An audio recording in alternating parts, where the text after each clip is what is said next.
అందరికీ నమస్కారం. ఒకప్పుడు గద్గద స్వరంతో పెద్దగా అరిచి లోకేష్ను, చంద్రబాబు నాయుడును, పవన్ కళ్యాణ్ను చుక్కలు చూపించినటువంటి ఆ స్వరం మోగబోయిందా? నెల్లూరు రాజకీయాల్లో తనకంటూ సుస్థిర స్థానం ఏర్పరచుకున్నటువంటి అనిల్ యాదవ్ ఎక్కడా? పెద్దగా అరిచి ప్రత్యక్షులను పెద్ద గుడ్లు చేసి భయపెట్టడంలో దిట్టైనటువంటి 6 అడుగుల ఆజానుబాహుడు రాజకీయాల్లో కనుమరుగయ్యాడా?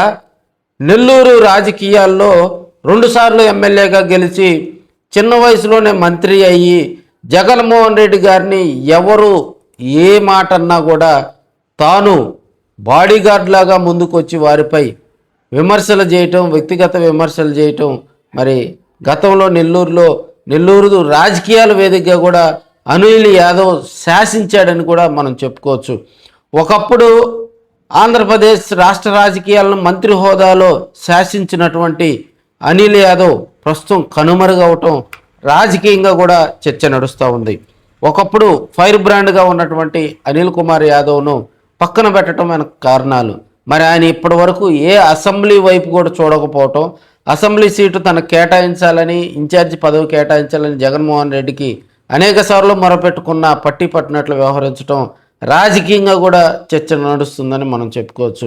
అనిల్ కుమార్ యాదవ్ ఒక ఫైర్ బ్రాండ్ అంటే మామూలుగా ఒక పొలిటికల్ పార్టీలో ఫైర్ బ్రాండ్ అంటే మనం ఏమనుకుంటామంటే వాక్చాతుర్యం, పార్టీకి సంబంధించినటువంటి కార్యక్రమాల్లో చురుగ్గా పాల్గొనటం, పార్టీ విధి విధానాలు ప్రజల్లోకి తీసుకెళ్లే వాయిస్ బలంగా వినిపించిన వాళ్ళని ఫైర్ బ్రాండ్స్ అంటారు. ఇప్పుడు ఫైర్ బ్రాండ్స్ ఎలా ఉన్నారు? డిబేట్లో నీ అమ్మ నీ అక్క నీ యాలని తిట్టుకోవటమే సరిపోతుంది, కొట్టుకోవటమే సరిపోతుంది. ఒకప్పుడు ఫైర్ బ్రాండ్స్ అంటే చాలా హుందాగా వ్యవహరించేవాళ్ళు.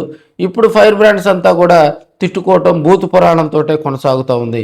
మరి 2024 ముందు కనుక చూసినట్లయితే అనిల్ కుమార్ యాదవ్ ప్రస్థానం, మరి ఆయనకు భారీ నీటిపారుదల శాఖ మంత్రిగా కూడా ఆయనకు జగన్మోహన్ రెడ్డి తన క్యాబినెట్లో తీసుకోవటం జరిగింది. ఫస్ట్ టైం 2.5 సంవత్సరాల పదవి కాలం ఆయన హ్యాపీగా పూర్తి చేశారు.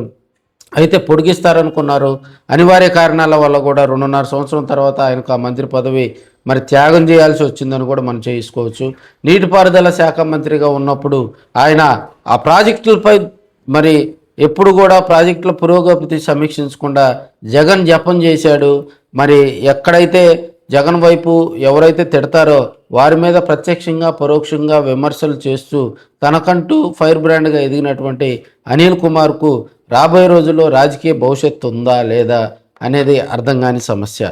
రాజకీయంగా చూస్తే 2009లో కాంగ్రెస్ పార్టీ తరఫున అనిల్ కుమార్ యాదవ్ స్వల్ప ఓట్ల తేడాతోటి నెల్లూరు సిటీ అసెంబ్లీకి బరిలో ఉన్నారు. ఆయన ఓటమి చవిచూడటం జరిగింది. 2014లో మరి తెలుగుదేశం పార్టీ వేవ్లో కూడా ఆయన ఎమ్మెల్యేగా గెలుపొందడం జరిగింది. 2019లో కూడా నెల్లూరు సిటీకి సంబంధించి ఎమ్మెల్యేగా ఆయన మరి నారాయణనే ఓడించి ఆయన ఎమ్మెల్యేగా గెలుపొందడం జరిగింది. 2024లో నెల్లూరు సీటు త్యాగం చేసి నరసరావుపేటకు వెళ్ళడం జరిగింది. నరసరావుపేట ఎంపీగా అప్పటి వరకు వైసీపీ ఎంపీగా ఉన్న శ్రీకృష్ణదేవరాయలు మరి అనిల్ యాదవ్ మీద గెలుపొందడం జరిగింది. మరి అక్కడ పార్లమెంటు పరిధిలో ఉన్నప్పుడు అనిల్ యాదవ్ కూడా అక్కడ చేసినటువంటి వారిద్దరి మధ్య శ్రీకృష్ణదేవరాయలు అనిల్ మధ్య జరిగినటువంటి ఆసక్తి పోరు, మరి అక్కడ మాచర్ల, పిడుగురాళ్ళ ఆ ప్రాంతాల్లో జరిగినటువంటి గొడవలు కూడా కథలుగా చెప్పుకుంటూ ఉంటారు. అయితే వైసీపీలో అటు మరి ఆనం ఫ్యామిలీ తోటి విభేదాలు ఉన్నాయి, అదేవిధంగా కోటమిరెడ్డి పార్టీ వీడిన తర్వాత ఆయనతోటి విభేదాలు ఉన్నాయి, మరి కాకానీతోటి విభేదాలు ఉన్నాయి. రాజకీయంగా చూసినట్లయితే ప్రతిపక్షంలో ఉన్నటువంటి నారాయణతోటి కూడా అనిల్ కుమార్కు విభేదాలు ఉన్నాయి. తన రాజకీయ పొలిటికల్ ఫీచర్ ఎలా ఉంటుంది?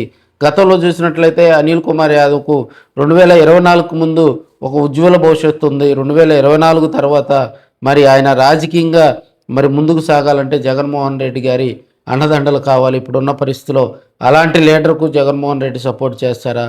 ఫైర్ బ్రాండ్గా 2024 ముందు వరకు పనిచేసినటువంటి అనిల్ను పక్కన పెట్టడం, మరి రాజకీయంగా కూడా ఆయన ఫ్యాన్స్ అయితే బాధపడుతూ ఉన్నారు, ఎమోషనల్గా కనెక్ట్ అవుతున్నారు. ఇప్పటికైనా జగన్మోహన్ రెడ్డి స్పందించి అనిల్ కుమార్ యాదవ్ లాంటి ఒక మంచి మాస్ లీడర్ను ఒక కాన్స్టిట్యున్సీకి ఇన్ఛార్జిని చేసి ఆయనకు మంచి ఉజ్వల భవిష్యత్తు ఇవ్వాలని ఆయన సంబంధించినటువంటి ఫ్యాన్స్ అయితే కోరుతూ ఉన్నారు. మరి జగన్ నిర్ణయమే వైసీపీలో ఫైనల్ కాబట్టి చూద్దాం మరి.